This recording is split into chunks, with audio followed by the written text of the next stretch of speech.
Donc nous sommes heureux de venir aujourd'hui vous présenter une action menée dans notre collège. Nous ne sommes que 4 professeurs et notre principal, celui qui a oublié sa cravate, mais nous représentons ici l'ensemble de l'équipe pédagogique de notre établissement. Le collège Georges d'Edwige du Désert est un petit collège rural de la Manche, situé à l'Essai, et l'innovation pédagogique fait partie de notre ADN. L'origine de cette action vient de l'annonce de la réforme du collège en 2015 avec son lot de nouveautés. Deuxième langue vivante dès la 5e, nouveaux programmes, les parcours, le nouveau brevet, le nouveau socle commun, et puis 2 nouveaux objets pédagogiques un peu étranges dont nous nous sommes demandé, comme partout ailleurs, comment les mettre en place. L'accompagnement personnalisé d'une part, et les enseignements pratiques interdisciplinaires. D'après les textes qui accompagnent la réforme, l'AP doit soutenir la capacité d'apprendre et de progresser des élèves, améliorer leurs compétences et contribuer à la construction de leur autonomie intellectuelle.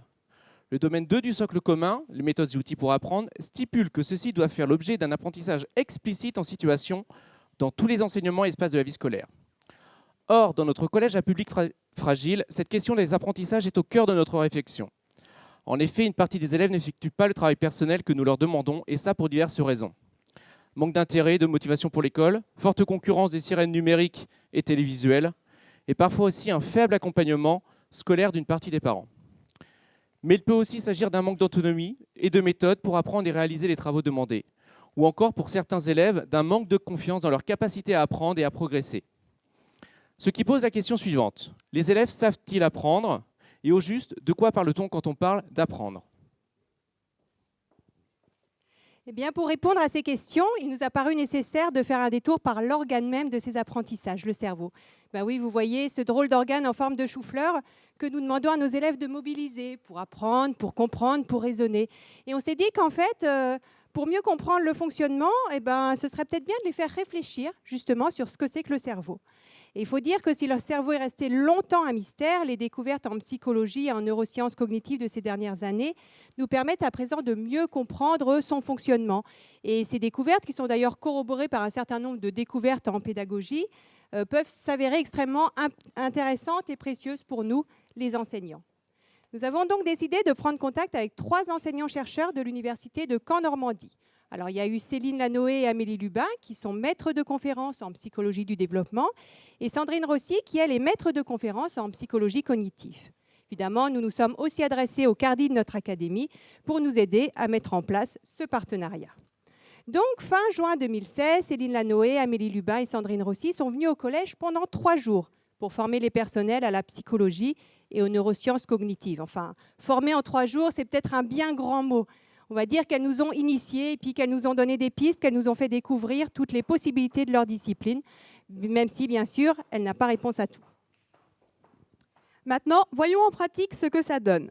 La réforme du collège prévoit 26 heures de cours par semaine. Les AP et les EPI sont inclus dans les enseignements disciplinaires. Nous avons fait le choix de réduire la durée du cours à 45 minutes, ce qui nous a permis d'inscrire dans l'emploi du temps des élèves 4 créneaux d'AP et 2 créneaux d'EPI.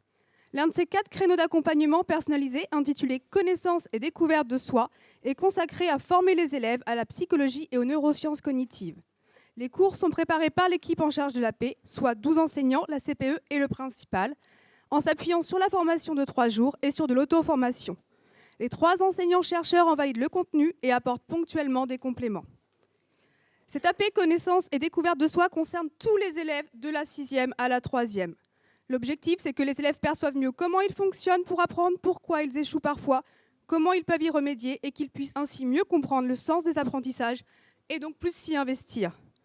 Mais il n'y a pas que les élèves qui peuvent progresser. Cette AP permet aussi aux enseignants de mieux comprendre les modes de fonctionnement des élèves et de nourrir la réflexion collective.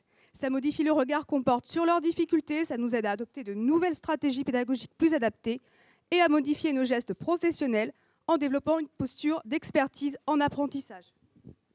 Alors concrètement, on étudie quoi en AP Connaissance et découverte de soi? Eh bien, pour permettre aux élèves de bien comprendre les notions abordées, d'abord on a commencé par faire un point sur l'anatomie du cerveau et ses nombreuses fonctions, ainsi que sur les neurosciences et comment fonctionne la recherche dans ce domaine. Nous leur avons ensuite expliqué le concept de plasticité cérébrale. Mais oui, ces connexions neuronales qui se modifient en fonction de nos expériences, de nos apprentissages et de nos émotions. Fini la conception figée de l'intelligence. Il n'y a pas de fatalité. Tout le monde peut améliorer sa capacité d'apprentissage à condition d'opter pour de bonnes méthodes de travail qui aident les neurones à changer et renforcer leur connexion. Les élèves et les adultes aussi, d'ailleurs, ont ensuite découvert les différents types d'attention, ceux qui la perturbent ou au contraire des trucs et astuces pour la maintenir. Même chose pour la mémoire. L'idée, c'est de partir des élèves et de ce qu'ils vivent au quotidien en leur faisant expérimenter diverses situations pour ensuite les éclairer en faisant appel aux neurosciences. On en déduit alors une série de mesures concrètes à mettre en œuvre. La suite de programme aborde le statut de l'erreur et le contrôle inhibiteur, le rôle des émotions dans les apprentissages, la motivation, l'hygiène de vie et l'impact des écrans sur le cerveau et les apprentissages. Pour finir, un point sur les neuromythes, ces idées reçues qui peuvent parfois interférer avec l'estime de soi et les performances scolaires. Côté résultat, ça donne quoi? De meilleures notes, plus d'attention en classe, aussi du fait des 45 minutes, et un intérêt certain pour cette nouvelle discipline, surtout chez les élèves de 6e, 5e. Et beaucoup d'élèves aussi qui nous disent qu'ils ont modifié leur pratique d'apprentissage. Du côté des enseignants impliqués dans le dispositif, eux aussi disent que ça influence très favorablement leur pratique. Au vu de l'ampleur du programme abordé et des contenus travaillés, il est possible que les futurs élèves de 6e soient formés pendant 2 années aux neurosciences.